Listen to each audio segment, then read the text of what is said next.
9장을 함께 나가 보겠습니다. 9장은 굉장히 짧더라고요. 5개의 챕터로 되어 있는데 오늘 한 번에 요약할 수 있을 것 같습니다. 제목은 그리스도는 비록 율법 하에서 유대인들에게 알려졌지만 오직 복음 안에서만 상세하고 분명하게 계시되었다입니다. 저희가 그 하나님을 알려면 그리스도를 알아야 합니다. 저도 어렸을 때 부모님 따라서 교회 다니고 했지만은 예수님을 알면 알수록 하나님이 어떠한 분이신지를 더 자세하게 알 수 있고 하나님께서 내 인생 가운데 어떻게 임하고 계신지 나를 어떻게 대하고 계시는지 그것이 다 그리스도 안에서 지식이 형성이 되는 거거든요. 그런데 구약에 있는 백성들은 예수 그리스도가 육체를 입고 오시기 전에 사람들이 있지 않습니까? 그럼 그 사람들에게는 그리스도가 어떻게 보여졌었고 그럼 그것은 다른 것이었는지 아니면 같은 것이었는지 뭐가 다른 점이 있다면 뭐가 다른지 이런 것들에 대해서 다뤄보는 그러한 챕터입니다. 특별히 복음에 관해서 이 복음이라는 것은 복된 소식이죠. 복음이라는 게 무엇인지를 확실하게 알아야지 우리가 성도로서 같이 생활을 하든 상담을 성경 말씀으로 하든 할 수 있습니다. 근데 구약에서의 복음은 무엇인가? 구약에서는 하나님께서 율법을 제시하시고 율법을 지키지 않는 사람들은 죽음으로 심판하시고 하는 그러한 상황 속에서 매일 아침과 저녁 동물을 죽이고 피를 뿌려가면서 제사를 드리는 그러한 상황 속에서 복음이 어떻게 제시되었는지, 복음은 제시되었었던 것이 맞는지 이런 것들에 대해서 나눠보는 그러한 시간이라고 볼 수 있습니다. 저희는 신약에 지금 살고 있고 신약의 공동체로 지금 모여 있습니다. 저희는 굉장히 큰 유리한 점이 있죠. 그 유리한 점은 구약 성경의 백성들이 몰랐던 예수님의 실제로 하나님의 아들이 성육신하시고 오셨던 그 모습을 저희들은 다 성경을 통해서 알고 있지 않습니까? 그분이 이러한 일을 하셨구나, 그분이 이러한 말씀을 하셨구나, 이러한 행동을 하셨구나, 이러한 삶을 사셨구나 저희는 다 알 수 있고 특별히 십자가에서 죽으신 그 사건을 명백하게 저희들은 다 알고 있죠. 그래서 저희들은 유리한 점이 있습니다. 이 구약에 있는 백성들보다는. 말라기는 유대인들을 명하여 모세의 율법에 귀 기울이고 간절한 마음으로 그 안에 계속 거하라고 했는데 이는 그가 죽은 후에 예언이 그쳐질 것이기 때문이었다. 말라기 이후로부터 400년 동안 선지자가 없지 않습니까? 그래서 계속 말라기가 모세의 율법에 너희들은 귀를 기울여야 된다. 모세의 율법에 귀를 기울여야 된다. 이렇게 간절하게 말했습니다. 그렇게 말한 후에 너희에게는 공의로운 해가 떠올라서 치료하는 광선을 비추리니 너희가 나가서 외양간에서 나온 송아지 같이 뛰리라 라고 예언했다. 지금 율법과 다른 얘기를 하고 있는 거죠. 너희에게 공의로운 해가 떠오를 것이다. 치료하는 광선을 비출 것이다. 나가서 외양간에서 나온 송아지같이 뛸 것이다 라고 예언했습니다. 이것은 무슨 뜻이냐면 율법이 하나님을 경외하는 사람들로 하여금 그리스도의 강림을 소망하게 해주지만 그리스도가 강림하실 때 그들은 율법보다 더 밝은 빛을 볼 것이다. 그러니까 율법과 그리스도가 있으신데 율법은 사람들, 특별히 하나님을 경외하는 사람들이 소망을 갖게 합니다. 어떠한 소망을 갖게 하냐면은 메시아가 오실 것이야 라고 하는 소망을 갖게 한다는 거예요. 그런데 메시아가 오실 때는 그 율법보다 더 밝은 빛을 영혼에 비춰준다는 것입니다. 그게 복음이죠. 우리는 다 메시아를 구하고 있지 않습니까? 내 인생의 구원자, 내 죄로부터 나를 구원하실 그분, 내 생활 속의 죄를 이길 수 있는 힘을 주실 나의 그분, 영원한 천국으로 이끄실 바로 그 분을 계속 기다리며 소망하는 것이지 않습니까? 그것을 구약에 있는 백성들이 율법을 통해서 했다는 것이죠. 그런데 그리스도를 보면 더 밝은 빛을 받을 것이다. 너희 조상 아브라함은 나의 때를 볼 것을 즐거워하다가 보고 기뻐하였느니라. 요한복음 8장 56절에 예수님께서 말씀하십니다. 아브라함이 나의 때를 볼 것을 즐거워하고 그리고 보고 기뻐했다. 아브라함이 본 것은 무엇입니까 그럼? 그랬더니 이 유대인들이 예수님이 나이가 얼마나 됐는데 우리 조상 아브라함보다 너희가 나이가 많으냐 이렇게 뭐라고 했잖아요. 그럼 아브라함이 본 것은 무엇이냐? 아브라함은 비록 멀리 떨어져 있는 다소 희미한 것을 보았다. 그럼에도 불구하고 좋은 희망의 확신을 가지고 있었다. 그것은 메시아가 오셔서 우리를 구원하실 것이라고 하는 희망을 가지는 그 시선으로 보았다는 것이죠. 근데 희미하게 봤다는 것입니다. 그게 구약이에요. 그래서 구약을 그림자라고 이제 얘기하죠. 히브리서 1장입니다. 옛적의 선지자들을 통하여 여러 부분과 여러 모양으로 우리 조상들에게 말씀하신 하나님이 이 모든 날 마지막에는 아들을 통하여 우리에게 말씀하셨다. 그러니까 구약에서 선지자들을 통해서 하나님께서 계속 말씀을 하셨다는 것입니다. 선지자들을 통해서. 그런데 마지막 날에 아들을 통하여 우리에게 말씀하셨다. 이는 하나님의 영광의 광채요 본체의 형상이라 라고 했습니다. 그러니까 구약에서부터 계속 하나님께서 자신의 영광을 보여주십니다. 여러 가지 방법을 통해서, 특별히 선지자의 말씀을 통해서 보여주시죠. 그런데 그 하나님의 영광의 광채이시고 본체의 형상이신, 형상이라는 것이 그분의 이미지잖아요. 하나님의 이미지, 그분 자체가 바로 너희들에게 나타나셨다.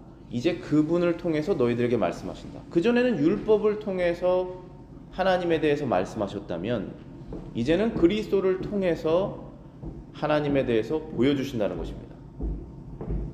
고린도후서 4장 6절입니다. 어두운 데 빛이 빛이라 말씀하셨던 그 하나님께서 예수 그리스도의 얼굴에 있는 하나님의 영광을 아는 빛을 우리 마음에 비추셨느니라. 하나님은 이런 분이세요. 하나님은 빛이 있으라 하면 빛이 생기게 하시는 분이십니다. 여러분의 마음속에 어두운 부분에 빛이 있으라 라고 하면 그 부분이 밝아지는, 그 일을 하실 수 있는 바로 그분이십니다. 근데 그 하나님께서 예수 그리스도의 얼굴에 있는 하나님의 영광 아는 빛을 우리 마음속에 비추셨다. 우리 마음속에 빛을 비추셨습니다. 창세 때 빛을 비추신 그 하나님께서 우리의 마음에 빛을 비추셨어요. 어떠한 빛을 비추셨나 하면 하나님의 영광을 아는 빛을 비추신 것입니다. 하나님께서 이렇게 영광스러운 분이시구나. 그런데 그 영광이 어디에 있다고 그랬습니까? 예수 그리스도의 얼굴에 있다라고 했습니다. 그러니까 그리스도의 얼굴에 하나님의 모든 것이 담겨 있다는 것은 사람이 얼굴빛을 통해서 그 마음속에 있는 생각들이 다 나타나잖아요. 우리가. 근데 그리스도의 얼굴에는 얼마나 밝은 빛이 있었겠습니까? 우리는 수많은 생각들 속에서 죄성을 제하려고 얼마나 수많은 노력들을 합니까? 얼굴에서. 일주일 동안에 있었던 일 중에 좋은 일, 나쁜 일 중에 하나님께 감사한 일들만 선택하려는 노력들을 하고 있잖아요. 그러면서 밝은 빛이 조금 나아가지 않습니까? 근데 그리스도는 그런 게 없으시잖아요. 죄도 없으시고 하나님과의 관계가 완벽하게 일치된 감사와 찬양으로 넘쳐나는 그분의 얼굴에는 얼마나 광채가 있었겠냐는 거예요. 그분을 통해서 우리는 하나님의 영광을 본다는 거예요. 그래서 여러분들이 하나님과의 나와의 관계 속에서 뭔가를 개선하고 싶다, 그렇게 생각이 드실 때는 반드시 그리스도를 통해서 나가셔야 돼요. 그리스도를 통해서 나가지 않으면 방법이 없습니다. 왜냐면 우리는 힘이 없기 때문에 그래요. 그런데 그리스도를 통해서 나가면 반드시 그 문제는 해결될 거예요. 문제는 우리 안에 있잖아. 하나님께는 문제가 없습니다. 근데 문제 있는 내가 어떻게 하나님께 나아가냐는 거예요.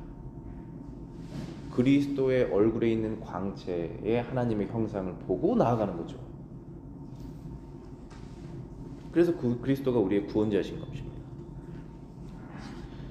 하나님이 그전에는 희미한 그림자처럼 자신을 나타내셨지만 이제는 그가 그의 형상 안에서 나타나셨을 때 자기 자신을 명백하게 나타난 것이다. 구약에서는 그림자처럼 희미하게 자신을 나타나셨지만 이제는 그리스도가 실제로 육신을 입고 나오셨으니 얼마나 더 명백하게 하나님 자신을 더 드러내셨냐라는 것입니다.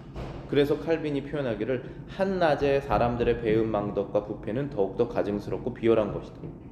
그러니까 도둑이 밤에 도둑질을 하면 부끄러워서 하는 면도 있지 않습니까? 그때 더 성공 확률이 높아서 하는 것도 있지만, 그러니까 어두울 때 지는 죄보다 밝았을 때 지는 죄가 훨씬 더 악하다는 것이죠. 그러니까 구약에서는 희미하게 하나님을 몰랐다라고 말할 수 있지만 당연히 그것도 핑계가 없지만 지금은 그리스도가 이렇게 널리 알려져 있는 상태에서 더 하나님의 영광을 모른 채 하는 것은 더 하나님께 더 가증스럽다는 것이죠. 넓은 의미에서 복음이란 말은 하나님께서 구약 시대의 족장들에게 베풀어 주신 자비와 아버지로서의 호의에 대한 그의 증거들을 포함한다. 그러나 더 높은 의미로서 복음은 그리스도 안에 나타난 하나님의 은혜에 대한 선포를 가리킵니다.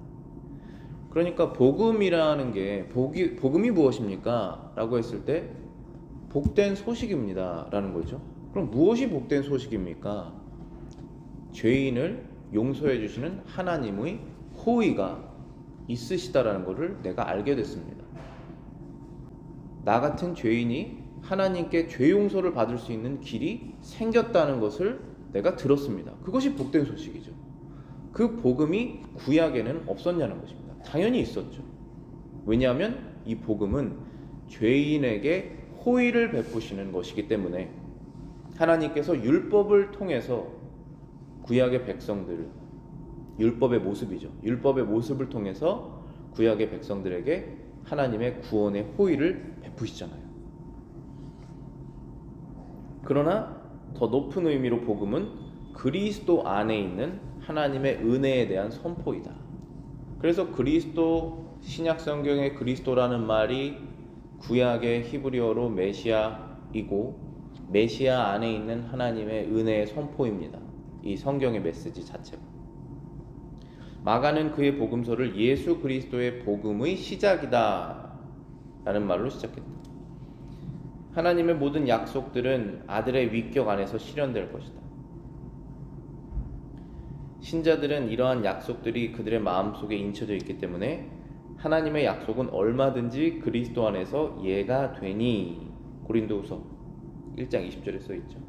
라는 말은 진실된다. 여기에서 예라는 것이 example이라는 것이 아니라 yes라는 뜻이거든요. 하나님의 약속은 얼마든지 그리스도 안에서 yes, 네, 맞습니다, 아멘이 된다는 것입니다. 하나님의 약속이 여러분들에게 만약에 있다면 그것이 어디에서 실현이 됐냐는 것입니다. 하나님께서 여러분들에게 호의롭게 호의를 가지시고 늘 내가 너와 늘 함께 하겠다, 너가 죄를 지어도 내가 버리지 않겠다, 너가 회개하고 나에게 돌아올 때는 내가 항상 너를 받아주겠다, 너가 나에게 뭘 가져오지 않아도 라고 하는 그 약속이잖아요. 그 약속이 어디에서 실현되냐는 것이에요. 어떻게 실현되냐는 것이에요. 우리가 뭐를 더 해야지 실현됩니까? 그렇지 않잖아요. 그리스도 안에서 실현된다는 것입니다. 내가 믿는 그리스도를 믿는 나의 믿음 안에서 실현되는 것이죠. 제가 그리스도를, 우리가 천국에 들어갈 때도 마찬가지죠. 하나님의 백성들은 천국에 들어가게 하여 주신다는 약속이 있습니다. 그 약속이 실현이 되잖아요. 그럼 그 약속의 실현은 어떻게 되느냐? 그리스도 안에서 실현되죠. 우리가 천국에 나아갔을 때 하나님, 제가 하나님 앞에 지금 왔습니다, 저를 받아주시옵소서라고 우리가 나갑니다. 그러면 그 약속의 실현은 그리스도 안에서 되는 거죠. 제가 그리스도를 믿었습니다. 그리스도가 살아계신 것을 믿은 것뿐만 아니라 그리스도가 십자가에서 나의 죄를 지고 죽으셨다라는 그 사실을 제가 믿었습니다. 그 믿음 안에서, 근데 그 믿음이 그리스도 안에 있는 믿음이잖아요. 그래서 하나님의 모든 약속은 그리스도 안에서 다 실현이 된다는 것이에요. 지혜가 없는 자들은 하나님께 나오라, 그는 꾸짖지 아니하시고 좋은 것들을 주신다. 좋은 것들을 하나님께서 왜 저에게 주셔야 됩니까? 하나님 저는 지혜가 없습니다. 하나님 용기가 없습니다. 하나님 저는 회개하는 마음이 없습니다. 사랑이 없습니다. 저에게 주시옵소서. 그런데 하나님께서 왜 그걸 저에게 주셔야 되냐는 거예요. 제가 주일날 교회 가지 않았습니까? 제가 헌금하지 않았습니까? 제가 봉사하지 않았습니까? 이것은 그리스도 없는 약속이죠. 그리스도 안에서 실현되는 거 아십니까? 그리스도를 믿기 때문에 제가 이런 것을 하였습니다라는 거 되는 거죠. 그리스도를 제가 믿고 그리스도의 의가 저에게 있다라는 것을 믿고 담대하게 하나님께 나아갑니다. 그러니 하나님 이 약속하시지 않았습니까? 그리스도를 믿으면 하나님께서 받아주신다고 하지 않았습니까? 자녀되는 권세 주신다고 하지 않았습니까? 그것 때문에 주시는 거죠. 그렇기 때문에 하나님의 모든 약속은 그리스도 안에서 실현됩니다. 사랑하는 자들아, 우리가 지금은 자녀라 장래에 어떻게 될지는 아직 나타나지 아니하였으나 그가 나타나시면 우리가 그와 같을 줄을 아는 것은 그의 참모습 그대로를 볼 것이기 때문이라고 요한 1서 3장 2절에 말했죠. 우리는 이것을 명심해야 된다라고 했습니다. 지금 우리가 신약 시대에 살고 있죠. 그러니까 지금 요 챕터에서 하고 있는 내용이 뭐냐면은 구약 성경에 살았던 하나님의 백성들이 바라보았던 하나님과 복음에 대한 것, 그리고 신약 시대에 살고 있는 우리가 바라보는 하나님과 복음에 대한 것을 비교하고 있는 것입니다.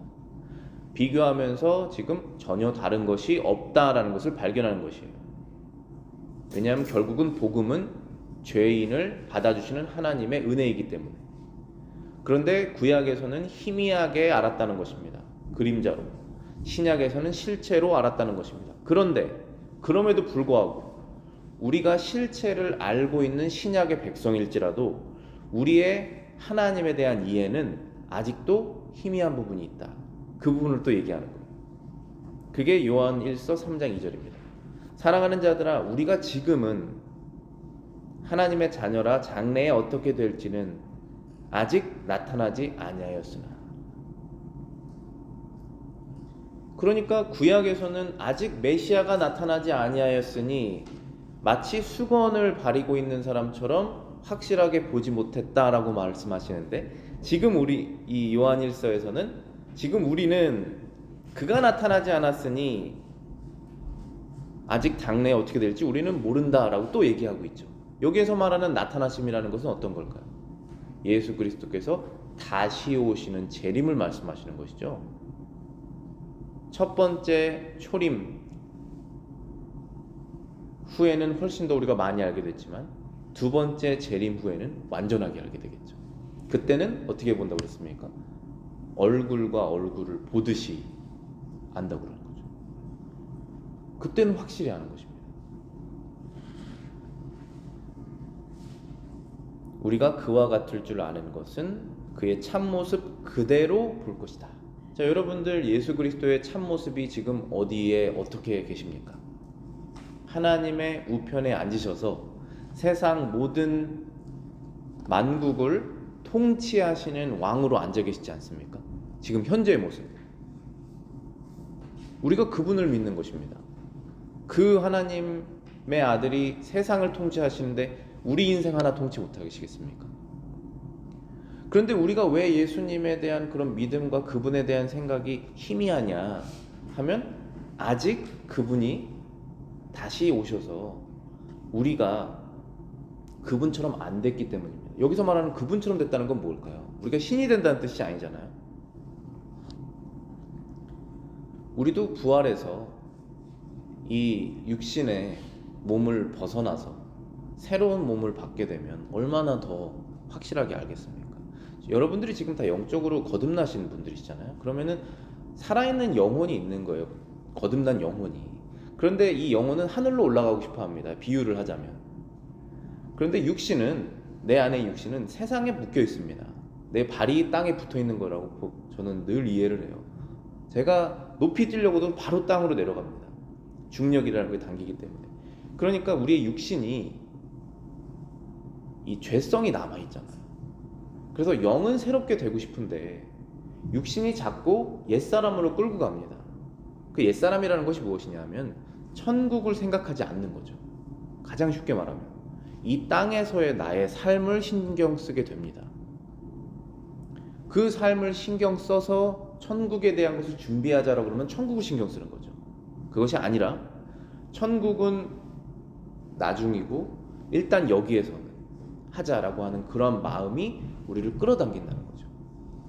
그래서 부활했을 때는 나의 새롭게 된 영과 나의 정말 아무것도 묶일 필요가 없는 이 부활한 몸이 하나가 되어서 하나님에 대한 영광과 그분의 능력을 확실하게 더 알게 된다 라고 말씀하시는 것이죠. 우리는 그때를 기다린다는 것이에요. 그러므로 그리스도께서 복음 안에서 영적 축복의 충만을 현재 우리에게 제공해 주시지만 어디서 있습니까? 하나님께서 그리스도께서 복음 안에서 영적인 축복의 충만, 조금만 주시는 것이 아닙니다. 충만한 상태를 우리에게 지금도 제공해 주시지만 그것을 누리는 것은, 완전하게 누리는 것은 썩어버릴 육체를 벗고 우리 앞서가신 그리스도의 영광의 모습으로 우리가 변할 때까지는 여전히 소망의 보호 아래 감춰져 있다. 소망. 자, 여러분들, 소망이라는 것이 믿음의 한 부분이에요.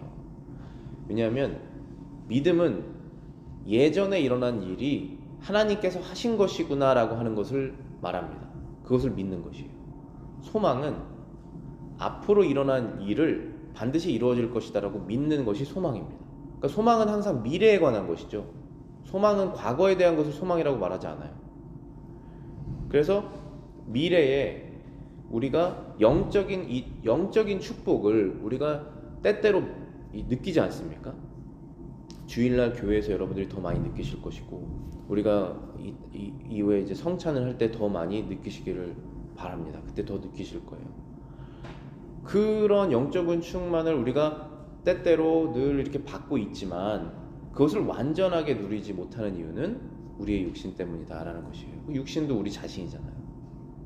그런데 그리스도께서 부활하신 부활체로 우리가 부활될 때 우리가 그것을 완전히 알게 될 것이다. 충만하게 느끼게 될 것이다. 죄 없는 삶을 살게 될 것이다 라고 하는 뭡니까? 소망이죠. 이 소망을 가지고 있다는 것입니다.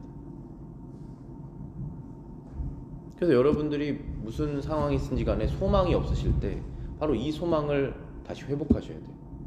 이 세상을 이길 수 있는 것은 그리스도를 믿는 사람들이라고 말씀하셨잖아요. 그리스도를 믿는다는 게 왜 세상을 이길 수 있습니까? 세상에 미련이 없게 되기 때문에 이길 수 있는 거죠. 세상에 미련이 있는 사람은 얼마나 마귀가 좌지우지하기 쉽습니까? 이것만 말하면 되기 때문에 이거면 넘어지잖아 하고 탁 우리에게 제시하지 않습니까? 그래서 세상에 미련이 없으려면 어떤 것으로 대체가 돼야지 미련이 없죠. 그것은 영원한 천국입니다. 그것으로 내 마음이 대체가 됐을 때 내가 세상에 지금 꽉 잡고 놓지 못하는 것을 놓을 수 있다는 것이죠. 그것이 무엇인지 간에 여러분들 각자 다 있으실 거예요. 그것을 놓는 것입니다. 왜 못 놓습니까?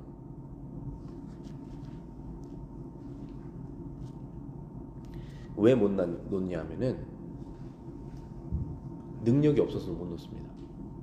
저희가 첫 번째는 그래서 하나님께 능력을 구해야 돼요. 두 번째는 순종하는 마음이 없어서 못 놓습니다. 순종하는 마음을 구해야 돼요. 어떨 때는 몰라서 못 놓습니다. 무지해서. 그러면서 우리가 점점 더 놓는 거죠. 세상에 있는 것들, 하나님의 것들을 대체하는 것입니다. 뭐 그렇다고 우리가 산속에 들어가 사는 게 아니잖아요. 내 마음에 주관된 것들을 놓는다는 것이죠. 대체한다는 것입니다. 하나님 것으로. 목적이 바뀌는 것입니다. 따라서 약속의 성령으로 인치심을 받은 것이 복의 극치이다. 자, 여기서 왜 복의 극치라고 말했냐면 제가 지금 여태까지 여러분들에게 말씀드린 내용들은 다 성령이 있으셔야지만 이해되시는 내용들이고 성령이 있으셔야만 실천이 되실 거예요. 그렇기 때문에 내가 복된 사람입니다 라고 말할 때 그 복에 뭐가 복이냐 라고 했을 때 하나님께서 나를 사랑하시고 이렇게 약속을 주셨다는 게 복인데, 내 안에 만약에 성령이 없다면 하나도 이루어지지 않습니다. 그렇기 때문에 성령으로 인치심을 받아서 너는 나의 것이다 라고 성령으로 인치심을 주지 않습니까? 그 인치심, 하나님께서 확실하게 정하신 그 성령의 인치심이 최고의 복의 극치라는 거예요. 왜냐하면 이 모든 것을 누릴 수 있는 가능성은 오직 성령으로 인치심을 받은 사람 안에서만 일어나기 때문에 그렇습니다. 즉 우리는 천상의 생활의 완성에 관련된 모든 것을 그리스도 안에 갖고 있으나 믿음은 보이지 않는 좋은 것을 보는 것이다. 자, 여러분들이 가지고 계십니다. 우리가 가지고 있다라는 사실을 인정해야 돼요. 이 인정하는 것이 굉장히 어렵습니다. 여러분들 다른 사람 인정하기 어려우시잖아요. 하나님 인정하기도 사람이 어렵습니다. 이게 죄성이에요. 아이들이 그렇게 조그만 애들이 부모의 권위를 인정하지 않잖아요. 내가 벌어주는 거 다 먹고 살고 있으면서 다 내가 옷 입혀주고 있는데 그거 인정하지 않지 않습니까? 그게 사람의 죄성이에요. 우리가 하나님께 모든 것을 받고 있는데 하나님을 인정하는 것을 자연스럽게 하지 않습니다. 하나님의 은혜를 입었을 때 인정합니다. 우리가 인정해야 될 것이 무엇이냐면은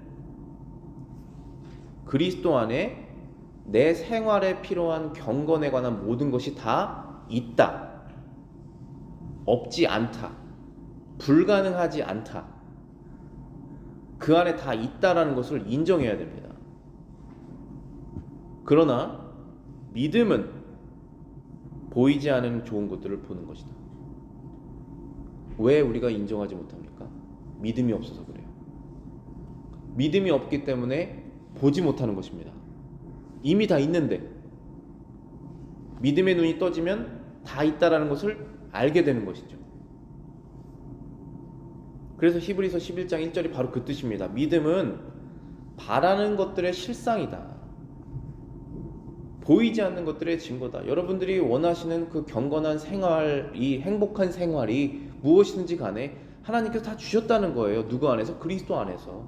그런데 없다라고 지금 계속 생각하고 계시지 않습니까? 그런 부분들이 있잖아요. 믿음의 눈을 뜨면 그것이 나에게 있었구나 라는 것을 알게 된다는 것입니다. 다만 복음은 율법이 모형을 제시한 것을 명확하게 가리키는 것이다. 로마서 16장 25절 26절입니다. 나의 복음과 예수 그리스도를 전파함은 영세전부터 감추어져 있다가 이제는 나타나신 바 되었으며 영원하신 하나님의 명을 따라 선지자들의 글로 말미암아 모든 민족이 믿어 순종하게 하시려고 알게 하신 바 그 신비의 계시를 따라 된 것이다. 영세전부터 감춰져 있다. 이 복음이라는 것은 예수 그리스도를 전파함으로 영세전부터 감춰져 있다, 드러난 것이다 라고 이렇게 바울이 말하는 것을 들어보면 이 복음이 구약에는 없었다는 뜻인가? 그리스도 안에서 이제 전파되었다는 뜻인가? 라고 우리가 잘못 오해할 수 있습니다. 그렇게 오해하게 되면 물론 우리가 신약에 살고 있기 때문에 내가 지금 복음을 갖고 있다는 사실은 틀림이 없지만 구약에 있는 사람들은 그런 복음이 없이 어떻게 믿음을 얻게 된 것인가 오해를 할 수 있지 않습니까? 그래서 바로 바울이 26절에 그 오해를 푸는 것입니다. 이제는 나타나신 바 되었으며 영원하신 하나님의 명을 따라 선지자들의 글로 말미암아 모든 민족이 믿어 순종하게 하시려고 알게 하신 바 그 신비의 계시를 따라 된 것이다. 선지자들의 글, 하나님의 명령을 따라서 말씀을 받아서 하나님의 말씀을 대언했던 그 선지자들의 글로 말미암아 모든 민족이 믿어서 순종하게 하시려고 그 하나님이 신약에서는 그리스도를 통해서 말씀하신다. 말씀의 내용이 똑같다라는 것입니다. 다만 복음은 율법이 모형으로 흐릿하게 제시했던 것을 명확하게 그리스도 안에서 제시하는 것이다. 왜냐하면 복음이 예수 그리스도의 복음이기 때문에 그렇다는 것입니다. 그분이 직접 오셔서 말씀하시는 게 얼마나 더 하냐는 것이에요. 그런데 구약에서는 그분의 그림자를 보고 사람들이 길을 따라갔다는 것이죠. 그분에게. 그래서 똑같은 메시지인 거예요, 이 성경이. 왜냐하면 하나님께서 똑같은 하나님이시기 때문에 그렇다는 것입니다. 그래서 우리가 결론을 내릴 수 있는 것은 율법과의 관련해서 복음은 그 계시의 명백성에서만 율법과 다르다라는 것입니다. 똑같은 내용이지만 명백성에서만 다르다. 그러면서 세례 요한에 대해서 칼빈이 얘기를 합니다. 이 챕터를 마무리하면서 세례 요한으로 우리의 이해를 확실히 알려주는 거예요. 너무 좋은 내용입니다. 왜냐하면 저도 세례 요한에 대해서 이 구약과 이 사람은 구약 시대 선지자인가 아니면 신약 시대의 사도인가 그게 궁금할 때가 있었거든요. 그런데 이 세례 요한은 확실히 구약의 선지자예요. 신약의 사도가 아닙니다. 신약에 살았지만 그 부분을 우리가 이 부분에서 이해할 수 있고, 그러면서 구약과 신약의 그런 차이점을 우리가 이해할 수 있습니다. 더 잘. 요한은 율법과 복음 사이에 서서 중재적인 직책을 했다. 율법과 복음 사이에 서서 중재적인 직책을 담당했다. 그는 그리스도는 하나님의 어린 양이요 죄를 깨끗게 하는 희생 제물이라고 부름으로 복음의 요점을 제시했다. 그러나 그는 마지막 부활 때에 빛날 그분의 권능과 영광을 말하지는 않았다. 그래서 그리스도께서는 그가 사도들과 동등하지 않다고 말씀하셨다. 마태복음 11장 11절에 말씀하시죠. 내가 진실로 너희에게 말하노니 여자가 낳은 자 중에 세례 요한보다 큰 이가 일어남이 없도다. 그러나 천국에서는 극히 작은 자라도 그보다 크니라. 자, 이것은 라고 한 말은 바로 이런 뜻을 갖고 있다. 여기에서 그리스도는 사람들의 인격을 칭찬하는 것이 아니라 요한을 모든 선지자들보다 뛰어난 자로 평가하신 후에 복음 전파를 최고의 위치에 올려놓으신 것이다. 자, 마태복음 11장 11절 여러분은 어떻게 이해하고 계셨습니까? 내가 진실로 너에게 말하노니 여자가 낳은 자 중에 세례 요한보다 큰 이가 일어남이 없도다. 그러면 세례 요한이 굉장히 인격이 훌륭한 사람이다. 이 세상에서 가장 인격적인 사람이다 라고 우리가 오해할 수 있지만 그 말씀하신 것이 아닙니다. 천국에서는 극히 작은 자라도 그보다 크니라. 그리스도는 그분의 그 사람들의 인격에 대해서 말씀하시는 것이 아니라 요한을 모든 선지자들보다 가장 뛰어난 사람이다라고 평가하신 것입니다. 먼저 이 이유에 대해서 우리가 생각해 보면 왜 그러냐 하면 선지자들은 하나님의 어린 양이 되실 메시아를 본 적이 없어요. 보지 못하고 말하는 거예요. 백문이 불여일견이라고. 거기 가봤더니 좋더라라고 얘기를 누가 한 번 얘기하면 안 가본 사람이 100번 얘기해보다 그게 더 훨씬 더 강한 메시지 아니겠습니까? 그래서 이 세례 요한은 구약의 모든 선지자가 한 번도 보지 못한 그 메시아를, 하나님의 어린 양일 그 메시아를 하나님의 메시지를 받아서 선지자들이 계속 예언을 했습니다. 그런데 이 예언자, 이 세례 요한이 예언자거든요. 예언자는 직접 보고 얘기를 하는 거예요. 직접 보고 예언하는 것입니다. 저분이 하나님의 어린 양이다. 그런데 그 예언이 이제 몇 년 뒤에 실현되죠. 십자가에 죽으실 시간이 얼마 남지 않았습니까? 3년, 4년 뒤에 얘기잖아요. 그러니까 제일 마지막 구약의 선지자인 거예요. 그렇기 때문에 이 선지자보다 뛰어난 선지자가 없다라고 말씀하시는 것입니다. 왜냐하면 직접 본 사람이기 때문에.